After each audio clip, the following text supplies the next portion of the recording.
Friends, अपने income tax के cases की सीरीज में मैं अमित कुमार गुप्ता एडवोकेट आज जो केस आप लोगों के सामने डिस्कस करूंगा उस केस का नाम है ACIT versus Mahesh B Chaudhary.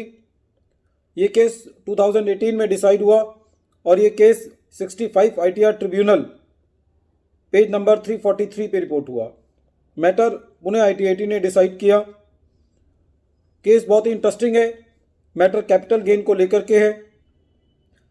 Assessee ने अपनी एक प्रॉपर्टी बेची। जो बायर था उसने उस प्रॉपर्टी पे अपना एक शोरूम बनाया और शोरूम बनाने के लिए बायर ने बैंक से फाइनेंस लिया। जब बायर ने बैंक से फाइनेंस लिया तो बायर ने उस प्रॉपर्टी का रजिस्टर्ड वैल्यूअर से वैल्यूएशन कराया। जब ये प्रॉपर्टी असेसी ने बायर को बेची तो उसका जो सर्कल रेट था वो 29,63,000 के करीब था, जो कि जिसके ऊपर सेल रजिस्ट्री हो गई।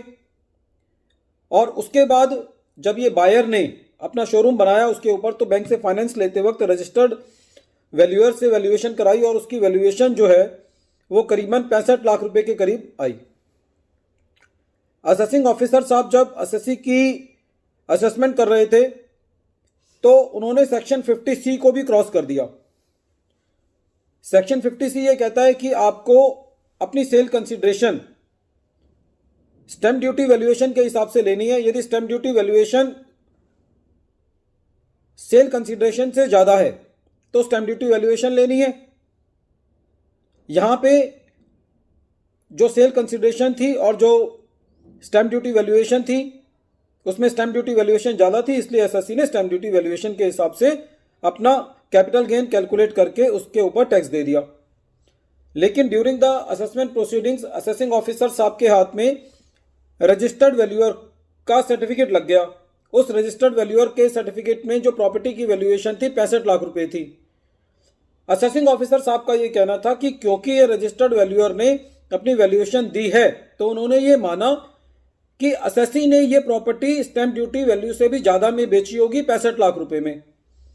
और उन्होंने कहीं पे भी अपने असेसमेंट ऑर्डर में इस बात का जिक्र नहीं किया कि असेसी को ये पैसा कैश में मिला होगा या ऑन अकाउंट मिला होगा या उसके कोई भी दस्तावेज दाखिल नहीं किए गए जिससे ये साबित होता हो कि असेसी को ये कंसिडरेशन ज्यादा मिली है स्टैंप ड्यूटी वैल्यूएशन से भी ज्यादा। हमने देखा है फ्रेंड्स, जब भी हम अपनी असेसमेंट के अंदर रजिस्टर्ड वैल्यूअर की वैल्यूएशन देते हैं तो असेसिंग ऑफिसर कभी भी उनको नहीं मानते। उस केस में तो वो स्टैंप ड्यूटी वैल्यूएशन को मानते हैं। और यहां पे जब असेसी ने स्टैंप ड्यूटी वैल्यूएशन पर अपना टैक्स दे दिया तो उसके बाद खाली इसलिए रजिस्टर्ड वैल्यूअर की वैल्यूअर को मानना क्योंकि वो स्टैंप ड्यूटी वैल्यूएशन से ज्यादा है। और वैसे भी जब जो सेलर है जिसने प्रॉपर्टी बेची है, असेसी जिसने प्रॉपर्टी बेची है, उसका तो उस वैल्यूएशन पे कोई कंट्रोल ही नहीं है। बायर अपना जाकर के किसी से भी वैल्यूएशन कराए, वो 65 लाख की वैल्यूएशन कराए, 1,65,00,000 की वैल्यूएशन कराए, तो बिना उस वैल्यूएशन को असेसी से काउंटर किए और बिना ये साबित किए कि असेसी ने ऑन अकाउंट मनी रिसीव किया होगा, how the assessing officer can take the value which has been calculated by the registered valuer into as a sale consideration।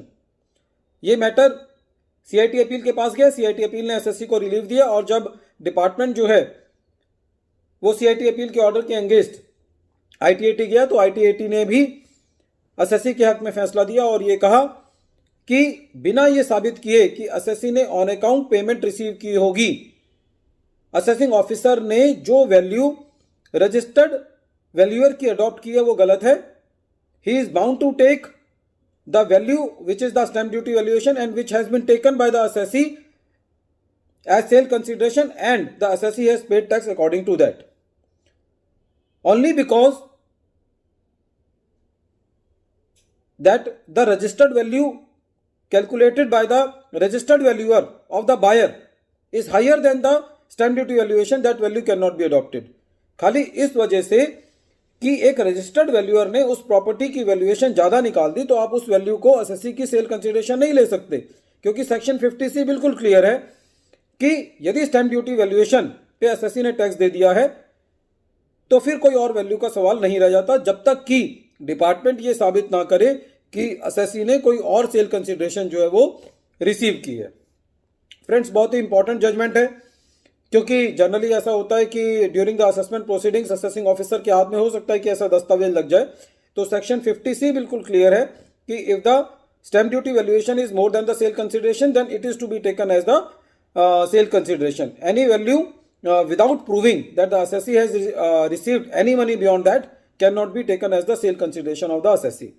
Friends, once again I am repeating the name of the case. The name of the case is ACIT versus Mahesh B. Chaudhary, and this case has been decided in 2018, and this matter has been reported in 65 ITR Tribunal at page number 343, and this case has been decided by Pune ITAT.